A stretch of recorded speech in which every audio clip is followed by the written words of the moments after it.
Filem ini berjudul Castaway yang dibintangi oleh Tom Hanks sebagai Chuck Nolan dan Larry White sebagai Kelly dengan disutradarai oleh Robert Zemeckis. Kisah berawal dari Chuck Nolan adalah seorang eksekutif muda di perusahaan jasa raksasa bernama Federal Express atau FedEx.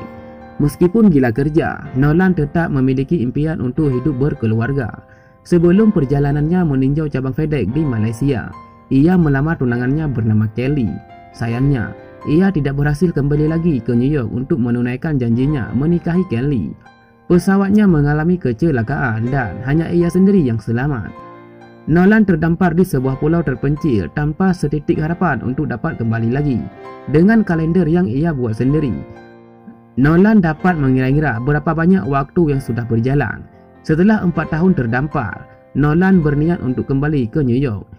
Ia membuat sebuah rakit dari kayu dan dengan bantuan angin, rakit tersebut berayun serta membawanya kembali ke peradaban manusia yang sebenarnya hingga ia ingin hidup bahagia bersama Kelly.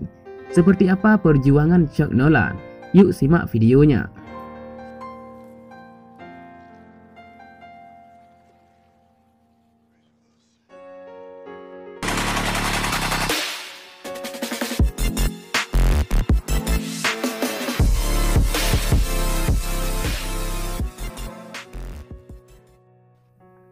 Filem ini diawali dengan suasana di tempat kerjanya Nolan, yaitu di sebuah perusahaan pengiriman barang yaitu FedEx.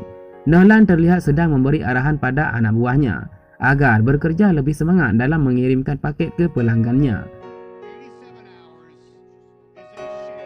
Setelah bekerja seharian, ia pun pulang ke rumah calon tunangannya bernama Kelly. Di sana juga terlihat suasana makan bersama keluarga besar. Mereka saling berbicara kapan Nolan akan melamar Kelly. Saat asyik berbicara, tiba-tiba alarm Nolan berbunyi. Itu adalah waktu baginya pergi mengirimkan barang ke Malaysia. Nolan pun pergi diantar oleh Kelly kekasihnya. Sebelum pergi, mereka saling memberi hadiah Natal. Kelly memberi sebuah jam yang dipasang fotonya untuk Nolan. Dan sedangkan Nolan memberi sebuah kotak kecil yang berisi cincin untuk Kelly. Nolan pun berjanji ia akan kembali dan merayakan tahun baru bersama Kelly. Nolan pun pergi menaiki pesawat kargo milik perusahaan FedEx. Perjalanan pun dimulai. Di dalam pesawat, Nolan yang ditemani 4 awak pesawat termasuk pilot. Mereka sedang berada di atas Laut Pasifik dengan cuaca yang tidak bagus. Bahkan akibat cuacanya membuat komunikasi pesawat putus. Namun tiba-tiba sisi lain dari pesawat meledak. Pilot pun langsung memberi sebuah baju pelampung dan bot udara untuk Nolan.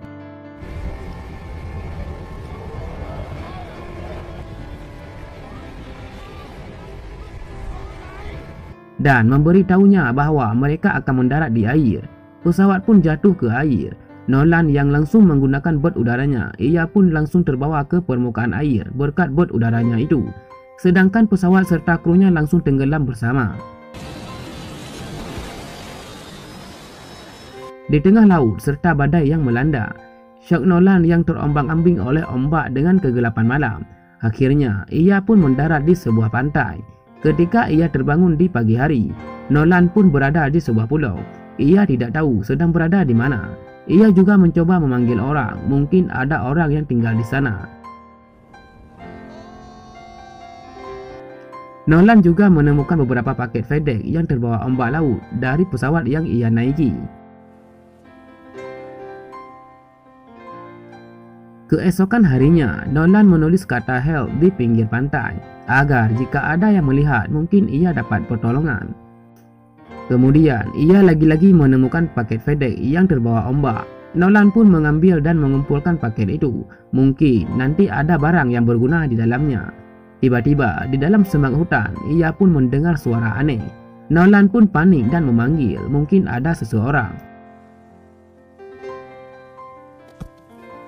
Ternyata, itu adalah suara kelapa yang jatuh. Ia pun langsung sadar dan memetik kelapa serta meminum airnya agar bisa bertahan hidup.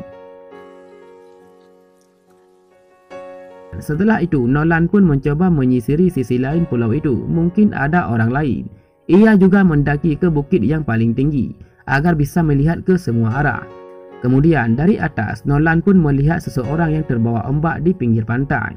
Setelah ia mengecek ke bawah, ternyata itu adalah seorang pilot pesawat FedEx yang pernah bersamanya. Namun sayangnya, ia sudah tidak bernyawa lagi.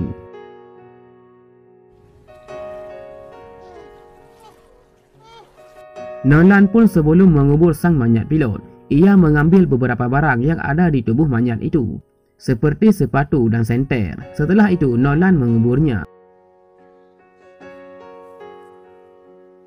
Beberapa hari berlalu, suatu malam ia terbangun hendak kencing di pinggir pantai. Tidak sengaja Nolan melihat cahaya di tengah laut. Dia pun mencoba memanggil ke arah cahaya tersebut. Mungkin itu kapal milik nelayan. Ia terus memanggil sambil mengarahkan cahaya senter. Sampai pagi pun ia terus berusaha memanggil ke arah cahaya itu. Nolan pun dengan berani mengambil bot udara miliknya dan pergi ke arah cahaya tersebut. Namun sayangnya, ombak laut terlalu besar hingga membuat bot dan dirinya terbalik dan kembali ke pantai.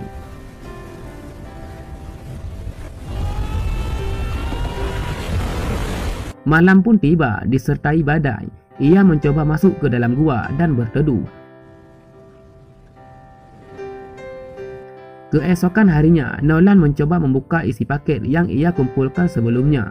Di dalam kotak itu ada gaun wanita, sepatu selancar dan bola voli bermerek Wilson. Namun ada satu paket terakhir yang tidak ia buka. Setelah itu, Nolan memanfaatkan isi paket tersebut untuk bertahan hidup, seperti gaun wanita untuk menyaring ikan dan tapak sepatu salju sebagai senjata tajam. Setelah mendapatkan ikan dan kepiting hidup-hidup, ia pun tidak mungkin memakannya mentah-mentah. Nolan pun mencoba membuat api dengan menggosok kayu. Beberapa hari sampai malam terus ia lakukan. Namun, sampai tangannya terluka akibat gosokan kayu, hingga tangannya berdarah. Ia pun kesal dan sambil tangannya berdarah, ia melempar semua barang di dekatnya, termasuk bola voli.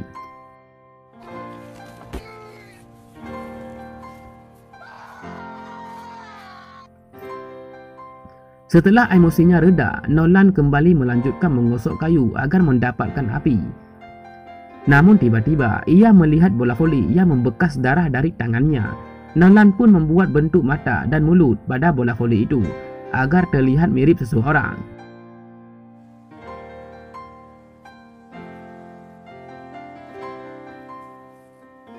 Kemudian ia pun kembali melanjutkan membuat api sambil melihat ke arah bola voli dan seolah-olah ia sedang berbicara dengan seseorang. Setelah berusaha dengan keras, akhirnya api pun berhasil ia nyalakan dan langsung membawa api itu ke dalam gua agar tidak terkena air hujan. Di sana, Nolan sambil menikmati apinya, ia memanggang kepiting dan berbicara dengan bola voli yang ia beri nama Wilson. Di malam hari berikutnya, Nolan terlihat tidak tahan lagi dengan giginya yang terus sakit. Ia pun mencoba mencabutnya sampai ia pun pingsan akibat giginya tercabut.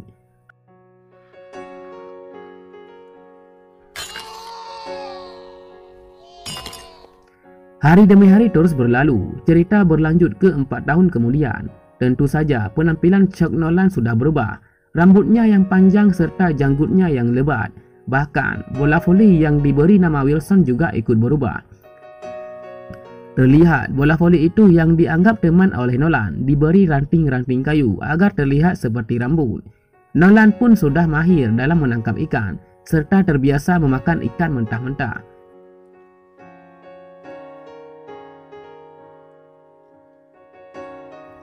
Suatu hari saat pagi tiba, Nolan yang sedang tertidur di dalam guanya mendengar suara aneh di pinggir pantai.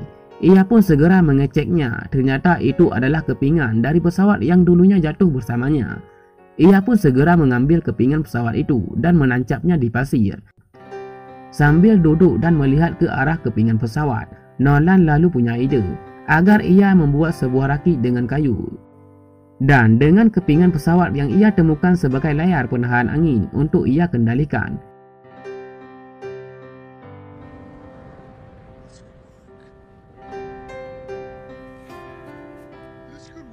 Nolan pun segera membuat rakit dengan pohon yang ia tebang.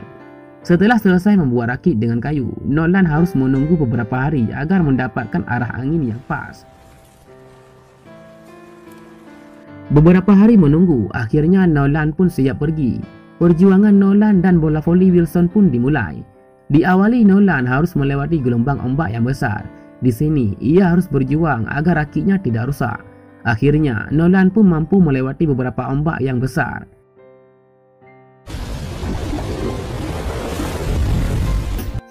Setelah itu, Nolan menatap ke arah pulau sambil termenung. Ia terlihat sedih bercampur senang. Akhirnya, pulau yang sudah ia tinggali selama 4 tahun akan berpisah dengannya. Malam pun tiba, terlihat ada beberapa ikan paus yang melewati rakit Nolan. Di malam hari berikutnya, badai besar pun datang dan membuat layar penahan angin milik Nolan terhempas jauh. Di pagi hari, Nolan pun terbangun di atas rakitnya. Terlihat bola voli yang ia namai Wilson terjatuh ke air dan dibawa arus. Nolan pun panik mencari Wilson. Namun sayangnya, Wilson terbawa arus yang cukup jauh dan Nolan pun tidak bisa mengambilnya kembali. Di sini, Nolan merasa kehilangan dan ia menangis sangat sedih. Bola voli yang ia beri nama Wilson dan menjadi teman bicaranya selama 4 tahun. Akhirnya mereka harus berpisah. Nolan tertidur dalam kesedihannya. Namun tiba-tiba di belakangnya terlihat kapal besar pembawa kontainer. Nolan pun terbangun dan meminta tolong. Akhirnya ia pun diselamatkan.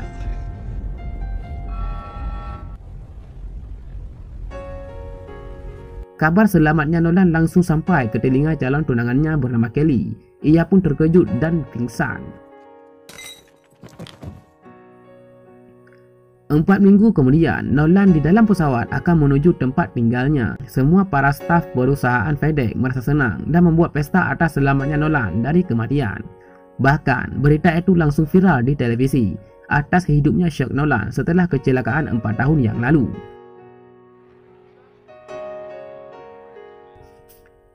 Di sana, Nolan juga dijadwalkan akan bertemu dengan Kelly untuk menyambut kepulangannya. Ternyata, Kelly tidak bisa menemui Nolan, dan malah suami Kelly yang menemuinya. Pria itu mengatakan Kelly tidak bisa menemuinya. Nolan pun kaget, ternyata Kelly sudah menikah. Ia pun pulang dan sambil menatap jam yang pernah dikasih oleh calon tunangannya, Nolan pun termenung sendiri. Kemudian ia pun memutuskan pergi ke rumah Kelly di tengah malam. Di sana, Kelly tanpa diketahui oleh suami dan anaknya, ia pun langsung mengetahui Nolan sudah datang. Mereka pun saling ngobrol dan Nolan menyerahkan kembali jam tangan yang pernah dikasih oleh Kelly. Sedangkan Kelly juga masih menyimpan mobil milik Nolan dan menyerahkannya kembali. Nolan pun pergi dengan mobilnya.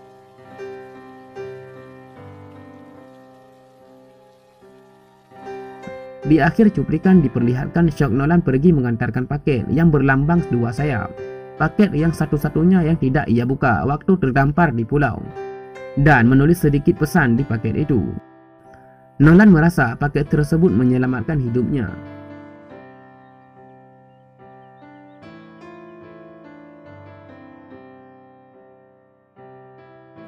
Oke guys, itulah alur cerita film Castaway. Sekian dan terima kasih.